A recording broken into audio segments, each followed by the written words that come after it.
The little girl was so small that her feet barely touched the floor as she sat on the edge of the wooden bench backstage. Her shoes were brand new, bright white with tiny pink flowers stitched along the sides. She kept swinging her legs gently, humming a tune only she seemed to know. Beside her sat a man who looked as if he had stepped out of another century. His back was bent with age. His hands were thin, covered in dark spots and deep wrinkles that told stories no history book could ever fully capture. His hair, once thick and black, was now a soft cloud of silver. His name was Tomas Reyes. He was 98 years old, and the little girl beside him was his great-granddaughter, Maya. Maya had been alive for 4 years. Tomas had lived through almost 100. They were worlds apart in age, but in that quiet backstage room, they were holding hands as if they had always belonged that way. Maya squeezed his fingers tightly. "Lolo Tom," she whispered, using the Filipino word for grandfather. "Are you scared?" Tomas smiled gently. "I have been scared many times in my life," he said softly. "But not today." Maya tilted her head. "Why not?" "Because I am with you." She grinned, showing a missing front tooth. "I'll be brave for you." Tomas felt his throat tighten. He looked down at her tiny face and thought about how strange life was. He had once held a rifle. Now he was holding a child's hand. He had once marched through mud and blood. Now he was walking toward a stage. He had once buried friends. Now he was about to sing with the future. If someone had told him, 75 years earlier, that this moment would exist, he would have laughed. But here he was, alive, still breathing, still carrying memories that refused to fade, and still carrying love. A producer peeked into the room. "They're ready for you." Tomas nodded slowly. Maya stood up, almost tipping over, and Tomas gently steadied her. "Remember," he whispered, "just sing from your heart." Maya placed her free hand over her chest, copying something she had seen adults do. "From here." "Yes," Tomas said, "always from there." They stood together, side by side. 2 generations, 2 lifetimes, 1 song. As they walked toward the stage, Tomas's mind drifted backward, far beyond bright lights and applause, far beyond television cameras and cheering crowds. He saw a different world. A darker one. He was 16 when the war reached his village. 16. Just a boy who liked to climb mango trees and race his friends to the river. One morning, he woke up to shouting. Men running, women crying, smoke rising into the sky like black fingers reaching for heaven. Soldiers flooded the streets. Some wore uniforms he recognized. Others did not. His father grabbed him by the arm. "Stay close to me," his father said. Tomas never forgot the fear in his father's eyes. They hid for days. Food became scarce. Water became precious. Then one night, soldiers came to their house. They dragged his father outside. Tomas tried to follow. A rifle butt struck his face. He fell. The last thing he saw was his father looking back at him, trying to smile. Tomas never saw his father again. By 17, Tomas was carrying messages for resistance fighters. By 18, he was carrying a gun. By 19, he had seen more death than most people see in a lifetime. He learned how to be quiet, how to survive, how to bury pain deep inside his chest and pretend it did not exist. But pain does not disappear. It waits, it hides, it grows roots. When the war finally ended, Tomas returned to his village. What remained of it? Burned houses, empty fields, graves marked with wooden crosses. He felt like a ghost walking among ruins. He tried to build a life. He married a kind woman named Elena. They had children. He worked as a fisherman, then as a carpenter. On the outside, he looked like a normal man. On the inside, the war still lived. At night, he woke up screaming. During the day, loud noises made his hands shake. He rarely talked about his past. Not even to Elena. The only time Tomas felt relief was when he sang. His mother used to sing when he was a child. Soft lullabies at night. Songs about love, hope, and God. After she died, Tomas kept those songs alive. He sang while fishing. He sang while working. He sang quietly to himself when memories became too heavy.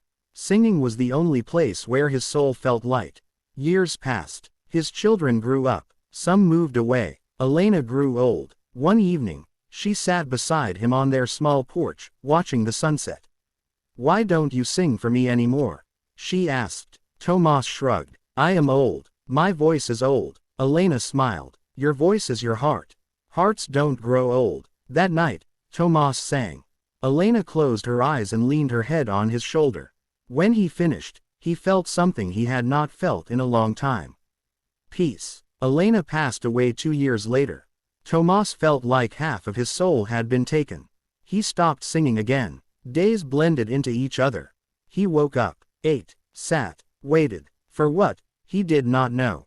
Then Maya was born. The first time Tomas held her, his hands trembled. She was so small, so fragile. She looked up at him with dark, curious eyes. She wrapped her tiny fingers around his. And something inside Tomas cracked open. Not pain, not fear. Something warm, something bright, hope. Maya loved music from the moment she could sit up. She banged on pots. She hummed nonsense melodies. She danced whenever she heard a song. One afternoon, when she was 2, Tomas was sitting in his chair, staring out the window. Maya climbed onto his lap. "Sing," she demanded. "I don't sing," Tomas said softly. "Yes you do," Maya insisted. She began humming one of his mother's old lullabies. Perfectly. Tomas's eyes filled with tears. "How do you know that song?" he asked. "You sing when you sleep," Maya said proudly. Tomas laughed for the first time in months.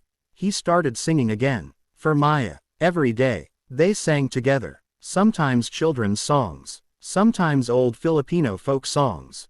Sometimes hymns. Maya didn't care what the song was. She just wanted to sing with Lolo Tom.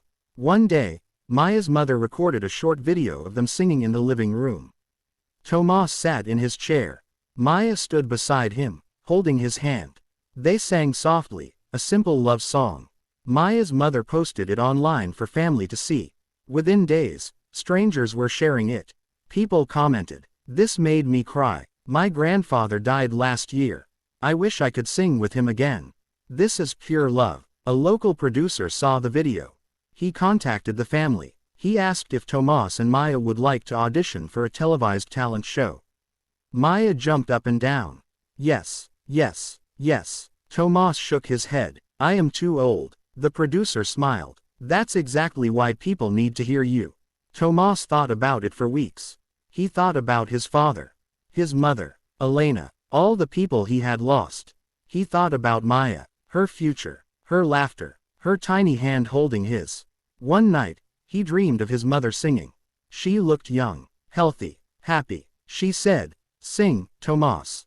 Let the world hear your heart." When he woke up, he told Maya's mother yes. Now, standing in the wings of the stage, Tomas felt his heart pounding. Maya squeezed his hand. "Lolo Tom, we sing together, okay?" "Yes," Tomas said. They stepped into the light. The audience murmured. Some people gasped. A 98-year-old man. A 4-year-old girl. Holding hands. Walking slowly to center stage. The judges leaned forward. One judge whispered, "How old is he?"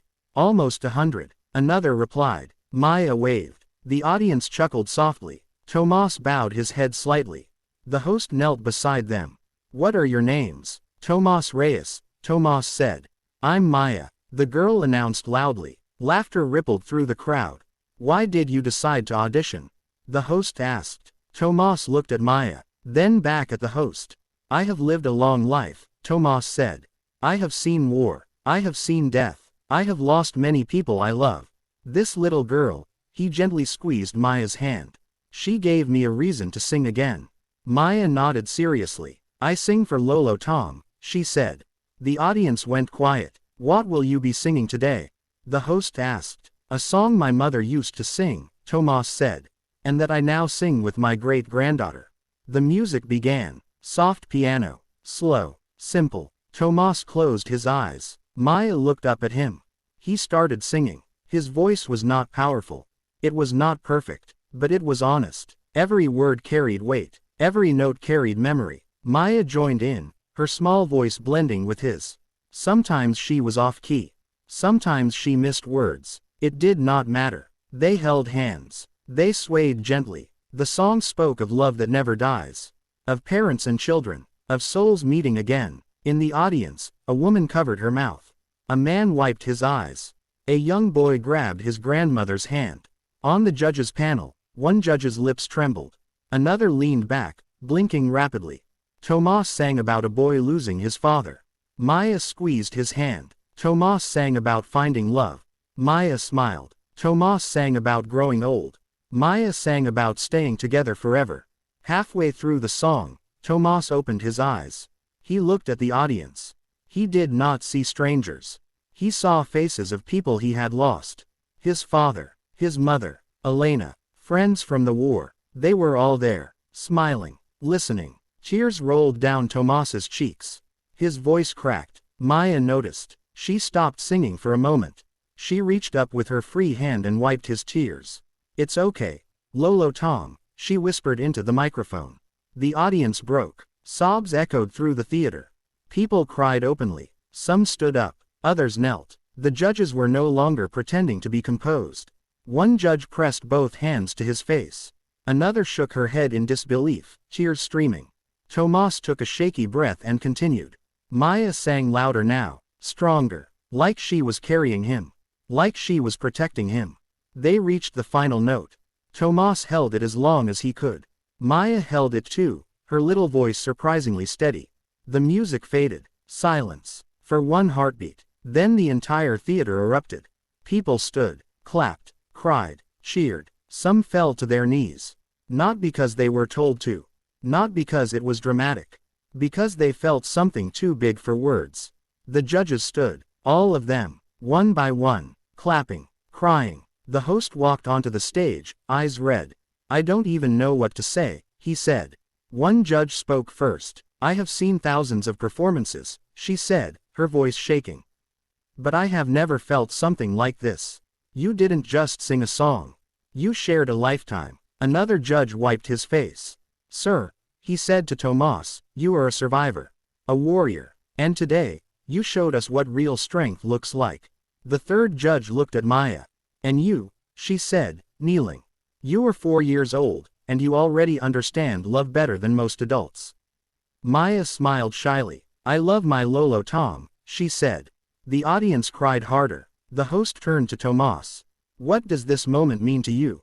Tomas looked down at Maya. Then up at the ceiling. "I thought my life was almost finished," he said.